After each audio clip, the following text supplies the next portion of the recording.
ఏంటలా పిచ్చి మొహం చూస్తావు సన్నాసి? నీకు చెప్పి చెప్పి నానూరు పడిపోయింది. ఇప్పుడు నేను తయారు చేస్తాను చూడు, బ్రహ్మాండంగా కుట్టేది పెడతాడు. ఏంటి నా బొంత కొట్టడం?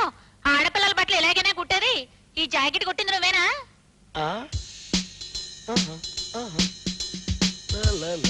టింగ్ టింగ్ టింగ్ టింగ్. ఇది మనం కుట్టిందే. అదే బుద్ధుండి కొట్టావా అని అడుగుతున్నాను. అదేంటండి అలా మాట్లాడతారు?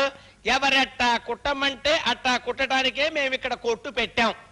మీ చెల్లెలు ఊపుకుంటూ వచ్చి యుద్ధ భూమిలో విజయశాంతి టైప్ లో కుట్టమంది. కింద ముక్క పైన 2 ముక్కలేసి లైఫ్ ఇచ్చి కుట్టా.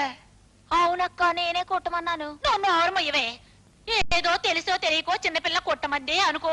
రేపు బండి చక్రంలో సిల్క్ స్మిత్ లాగా కొట్టమంటుంది, కొడతావా? సిల్క్ స్మిత్ ఏంటంటే ఆది మానవులో లేడీస్ వేసుకుంటారు చూడండి, ఆకెట్టి తోలు ముక్కెట్టి కుడతామండి. నలభీముడి తీసుకొస్తుంది. లేడు. ఇదేనా జాకెట్ కుట్టడం? అయ్యో, వీళ్ళు పట్టడం లేదు. కొలతలు సరిగ్గానే తీసుకున్నానే. తీసుకుంటే ఎందుకు పట్టడం లేదు? ఎందుకమ్మా అలా ఖర్చుకునేది అలాగా విరుచుకు పడతావు? ఇందులో ఏదో మిస్టేక్ జరిగింది. టింగ్ టింగ్. రాత్రి నువ్వేం కొడుతున్నావు? పప్పు దోసకాయ. అది అక్కడే ఇరుక్కుంది టోటల్ గా మొత్తం పాయింట్ అంతా. పప్పు దోసకాయ కూరకి నా జాకెట్ గుండెలు పట్టపోవడానికి ఏమిటి సంబంధం? ఉంది. బాగా ఇష్టం కదా నీ లెవెల్ వేసుకొని తినుంటారు. గ్యాస్ పైకి తినండి, కొలతలు తేడా వచ్చినాయి. సాయంకాలం వరకు చూస్తాను. గ్యాస్ దిగాక గుండెలు పట్టలేదనుకో నీ గుండు కొట్టిస్తా. ఏంటంటే మీ ఇష్టం వచ్చినట్టు మాట్లాడుతున్నారు. గుండు కొట్టించుకోవడానికి మాకు అవతల పెద్ద తిరుపతుంది, తప్పితే చిన్న తిరుపతుంది.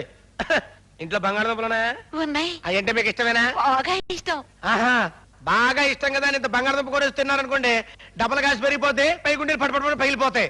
వెళ్ళండి రే. చూస్తావేంట్రా? Second candidate బిలు.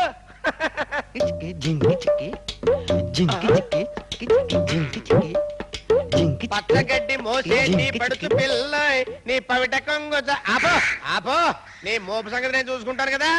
ఈ మోపు వేసుకొని 3 కిలోమీటర్లు నడుచుకుంటూ వెళ్తే టౌన్ లో ఈ మోపుకి ఎంత ఇస్తారా నీకు? 5 రూపాయలు. 5 రూపాయల? ఈ మోపు 5 రూపాయలు అంటే చీపే.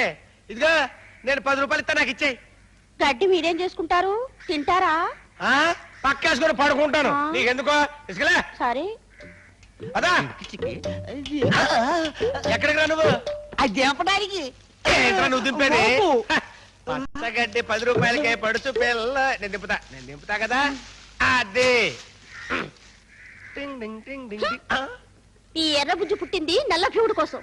ఎవడన్నా చెయ్యెత్తే నేను చెయ్యేసింది అందుకు కాదు, పండగ వస్తుంది కదా కొత్త జాకెట్ కుడదామని, అందుకన్నమాట. ఇదిగో తీసుకోండి. కాళ్ళ చక్రం గిర్రున తిరుగుతుంది. నాకు చావు దగ్గర పడింది. రేపు సూర్యోదయం అవ్వగానే అయ్యో చక్రం కూడా ఆగిపోయింది. అంత బెంబేలు పడిపోతావేంటి? శివాజీ గారు నేనేం చేయలే.